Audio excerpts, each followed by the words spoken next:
Biz sirli, sehirli bir aləmdəyik. Bu məkanda hər şey səssiz, səmirsiz danışır. Xalqımızın tarixi keçmişi, həyat tərzi, ulu nənələrimizin, babalarımızın dünya görüşü, bacarığı, qabiliyyəti barədə bax bu tərəzidə olduğu kimi bütün dəqiqliyi ilə bizə məlumat verir.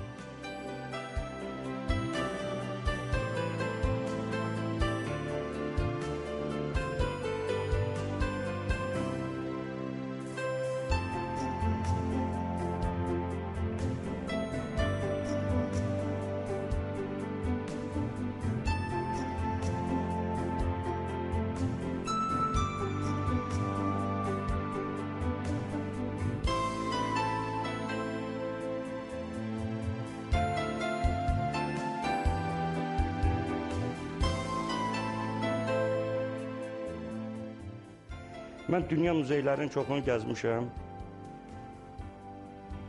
Mən bu gün tam əminliklə deyə bilərəm ki, ikinci büyündən sonra milyardlar da hansı dövlət pul sərf eləsə də, mənim əşyaların heç 10%-ni yarada bilməz.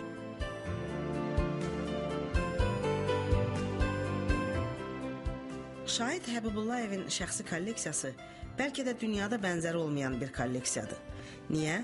Çünki bir muzeydə 1, 2, lap olsun 5, yaxud 15 eyni mənşəli qədim əşya tapa bilərsən.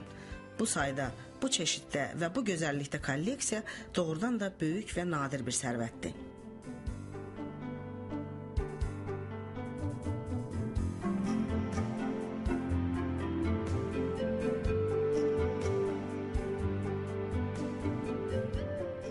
Tutuldum bu xəstəliyə.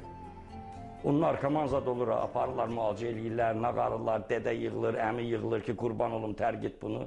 Büyündən sonra bunu yalnız ölüm tərk etdirə bilər. Mən xəstəyəm bunu.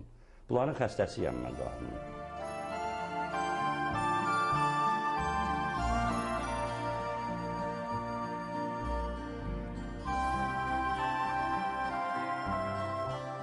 Kolleksiyanın yaradıcısı Şahid müəllim olsa da şöhrəti hamımıza aiddir.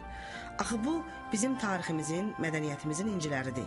Hər bir millətin böyüklüyü də məhz bu cür eksponatlarla qeyd şərtsiz təsdiqlənir və bütün dünyada həqiqi qiymətini ala bilir.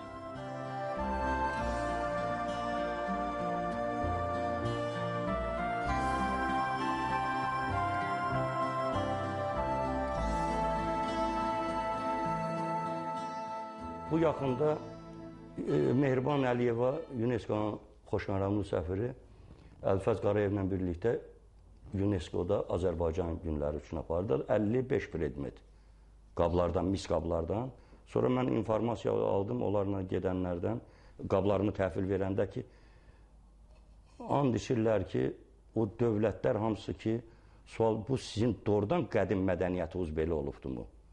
Məhəttəl qalıbdılar.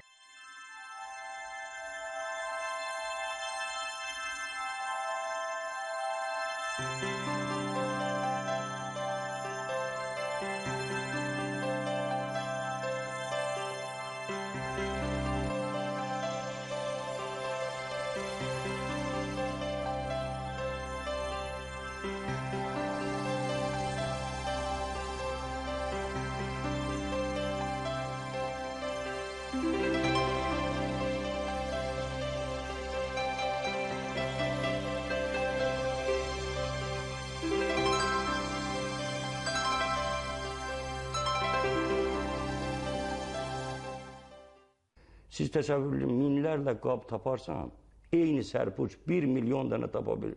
İndi mümkün deyil onsuz da tükəndi. Heç bir qab o birisinə oxşaya bilməz. Hamısı fərdi işdir. elə bir rəssamdır, Yaradıb. yaradıbdır. Bu ən dəhşətlisi budur. Köçürmə, oxşarlıq, bir-birindən oğramaq, belə şeyə mən rast gəlməmişəm bu sənətdə.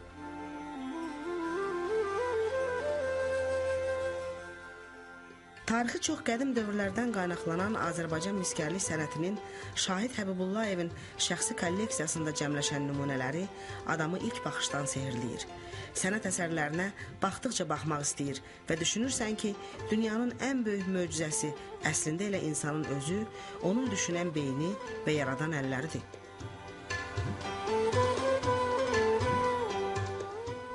Bunlar mən hamısını metallonlardan yığıram. Bu vəziyyətdə olur.